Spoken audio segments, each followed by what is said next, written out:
And do you want to get us started?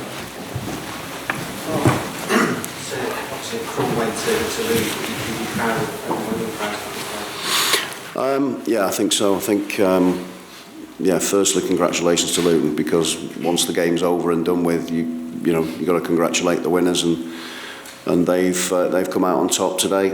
However tight the game may have been, congratulations to them and the supporters. I think they were outstanding, been outstanding all season, and good luck to them moving forward. I think for us, certainly the opposite of their joy is pain, and you certainly feel a bit of pain. But once that pain starts to dissipate, in however long it takes for it to go, you've got to reflect on what an unbelievable achievement it's been just to even be here today in a playoff final that's keenly contested. The division is very, very tough, as we all know, and unfortunately we couldn't make that next step. But when you don't do that, it means you're just not quite ready for it. I mean, they lost in the playoffs in the semi-finals last year, and this season they've gone one step better. Say that's a challenge for a lot of sides. For us, we've got to look and see how we galvanise and recover from this, how we move forward from it. And there's plenty of work to be done this summer, that's for sure. But that's the aim. We've got to try and get back here as quickly as we possibly can, or even better. So, whilst it's painful at the minute, we've got to then get to a stage where we can reflect on what a magnificent achievement it's been, and the fact that really we've lost 1 in 20 games. Even when you take into today's game into consideration, you've got that stat is amazing. It's incredible. So congratulations to the players. They've been fantastic. They should be proud of themselves and each other. I'm sure they are. The supporters have been brilliant again all season, and today have been fantastic. The noise inside there, you heard it. It was incredible. We just couldn't see it over the line. I thought the first half was a write-off for as far as we were concerned, which was a little bit of a surprise. But there's too many times we gave the ball away. There was no point playing 4 midfield players because we couldn't get grip of the ball, and Vic was plowing a lone furrow. We just didn't work out, and I got to credit them with that for that. And for us, the change at half-time made a difference. It certainly made a difference for us. And then we got the goal, got the equaliser. We started to grow into it. And more than that, I thought we were the team that looked more likely. And then the change changed the game again when Gus gets injured and comes off. Tried to bring Casey on just to give us that flair, and maybe in the last 15 minutes just try and get a chance to make something, create something, or score himself. Wasn't to be. Knew I'd have to take him off again in extra time if he got there. But I took that gamble. Josh Eccles came on. We got a little bit more energy back into the middle of the park, but really had to make some enforced changes with Gus coming off, and then obviously with Callum Doyle coming off, where I was desperately trying to get Josh Wilson-Esbrand on to try and give us a little bit of impetus down the left. It didn't work out that way today in the game because of injuries or whatever. So we have to take our medicine, I'm afraid, and start again. Preparation for another championship season, and think about how well we've done this season and how we can move it forward again for next. Yeah, and Callum was just fatigued. I think he was cramping up everywhere.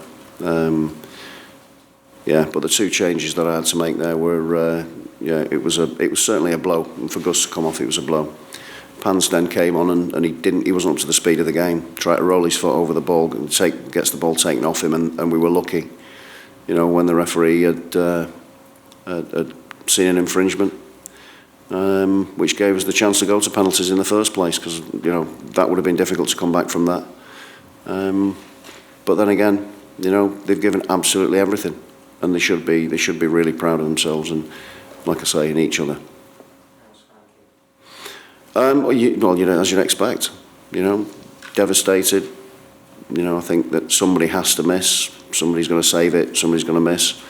And unfortunately, it was Fanky. But you've got to say that every one of them that stepped up, especially when they were in front of their supporters, their players as well. The penalties were outstanding. All of them. I think the goalkeepers never got near any of the first 10.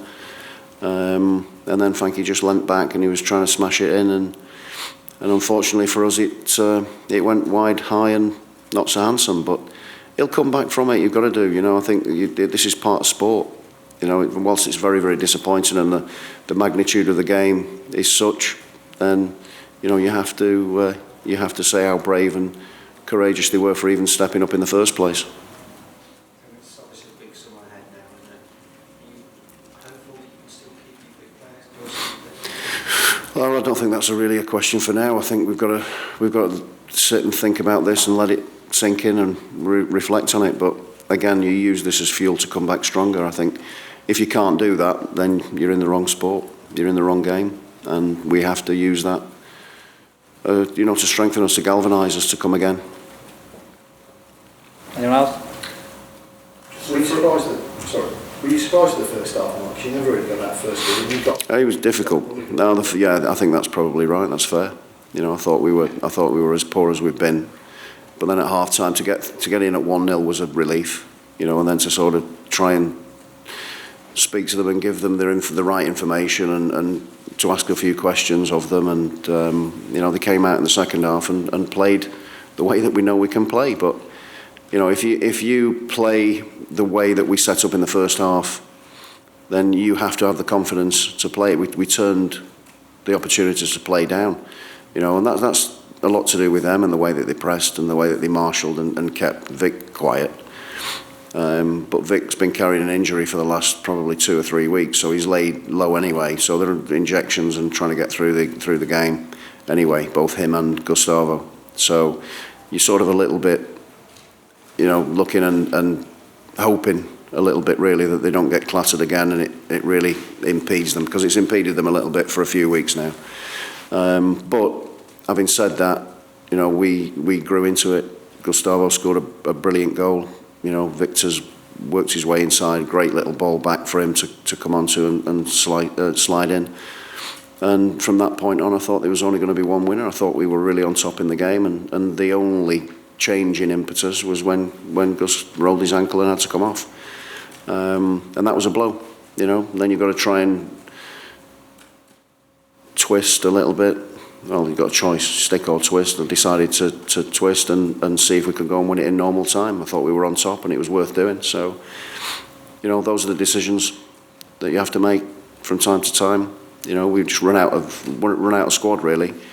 You know, I think that was a tough afternoon and difficult, really, when you look back on it and what might have been, and there should never be any regrets. I don't think that we can have any regrets other than we took it really, really close and just came up short from the penalty spot. I think there's certainly no disgrace in that. There should never be anything that's held against them for anything, really. I think they've been magnificent this season. No, well done. Okay. Thanks, guys. Cheers. Thank you. Thank you. Cheers.